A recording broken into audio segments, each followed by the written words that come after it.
thanks for joining me today. Today we're going to talk about my signature assignment, and it's a PLC.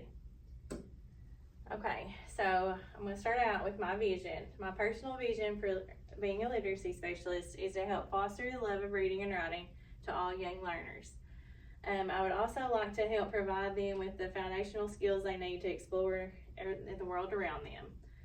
And the key thing is to build their confidence, inspire them to be lifelong learners of literacy.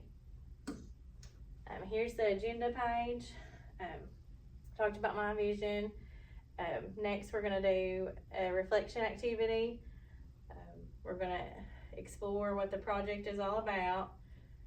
Next, we're going to talk about classroom issues, strategies to help, the implementation of those strategies, and the changes that I made to those first strategies and the implementation of the second ones, some data and additional strategies to help and activities. Then we're going to reflect. Okay, so our reflection today is, what are some issues that arise in your classroom that impact your teaching? So I'm going to give you a minute to just think about that. These could be the same for everybody, or they could be different. There are many things that could impact this. We'll talk about these at the end. All right, so the PLC project explanation is, it's six stages here. Number one is to identify the problem within your classroom. The second one is select a strategy or intervention to implement to help. Number three is to plan how the strategy and article will be used in your classroom. Number four is write up the intervention. This includes feedback, changes, etc., modifications. Number five is summarize and analyze the data. And number six is just to reflect on the next steps of action. All right, so classroom issues. Some current classroom issues that we've been having lately in the whole school, I know, has, and probably every school, is current classroom behaviors are impeding learning of all the other students. This causes lowered academic achievement for those students and all students. It provides a negative classroom climate. No matter how positive you try to be, it still does. It impedes educators' ability to implement the instruction that successfully that they set out to do. It's hard when you're interrupted constantly or putting out fires constantly to implement the instruction that you need to. So here are some data and frequency of behaviors of one child that I focused on for this. Here we've got, it's the time of day it happened also. So we've got morning activity. That's when we're just, usually we're at the tables for this. It could be just a simple worksheet, or it could be just a game they have to play to collaborate with one another. And this is usually a very short activity of the morning. And so this happened twice during morning activities. Morning whole group, it happened more, it doubled, it happened 4 times. Centers, it happened 3. She was not able to play with her peers and successfully enter the peer groups. And even at outdoor play, it happened 3 other times. And lunch was the lesser one. It only happened once. And these behaviors were different, but they were still in the same. They were just disrupting all of her class, doing things outside of our classroom behavior or expected classroom behavior. All right, so this is just the tally data again. Okay, and so with the proper strategies, we can help. I know it's challenging, but we can help. All right, so here are some strategies to help. Just set clear expectations and classroom rules. These are just not only important for these type of students, they're important for all students. Setting clear expectations for the students as well as classroom rules can positively benefit all students. Use positive reinforcements. That can be something as little as a sticker to just encourage them to do better, to make better choices. Make sure routines are posted visually and reinforced orally.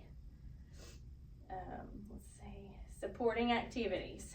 So in my supporting activities over here, I talked about having just a center where students can go to, they know to go to just cool down and help self-regulate them.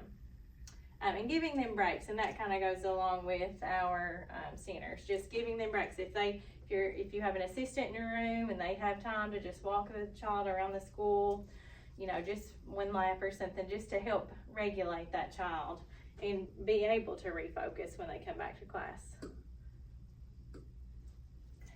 Okay, so for my strategy, I chose the supporting activity for Outburst is to have a center where students can cool down and self-regulate. I put some things in here about the center. It should have many sensory tools within it. It should have some optional seating.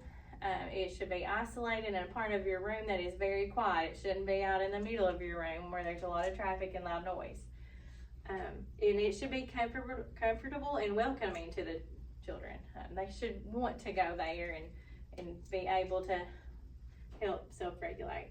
Some pros to this is providing students with a break to help to be able to provide themselves with their self-regulation and not as dependent on other people for that. The cons, this doesn't work for all children, like we know. There's not one size fits all for all this. Number 3 is implementation number 1. The first attempt was somewhat successful. The student, she was curious with talks of going to this center. She was able to cool down with a small container of kinetic sand. This didn't last very long. She started, she got pretty bored with it fairly quick, and then she started dumping all the other sensory toys and all the other containers of things out in the center. I observed that she often does seek out the sensory activities when she has the choice and when she's having outbursts. All right. This is an article. This is my article in research that I went to help find some more strategies and to help. It was a really good article. I'll put the link at the bottom. So when I went back to think about this and reflect on it, I made some changes. I chose less tools to incorporate into the center. There were too many choices given originally, and it just caused her to be distracted, and which led to more negative behaviors. I added some extra soft seating choices and more weighted blankets and stuffed animal choices. So when we went back to implement this round 2, it went a lot better than the first time. Less choices were given, like I said. She was able to soothe herself with the help. She used Play-Doh this time, some sensory bottles, and the comfort of the weighted blanket was for sure a game changer. Other students were able to learn successfully. We had a successful whole group, and they were able to learn without all the disruptions.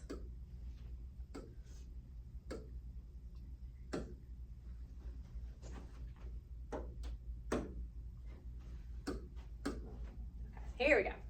All right, number 5 is the data. Like I said, the quantitative, I chose the tally chart for this as well.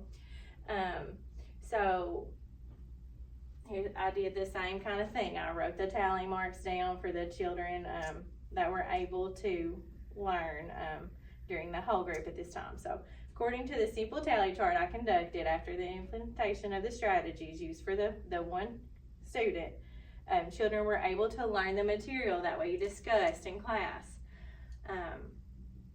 I would ask them, I checked their knowledge, I asked them separate questions, different questions. If they got the question right, I wrote a tally mark down.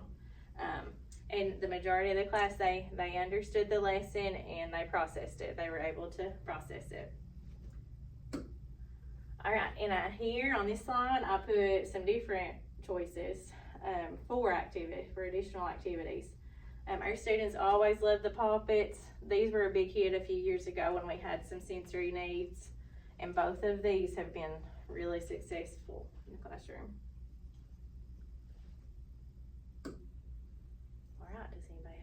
questions or any reflections?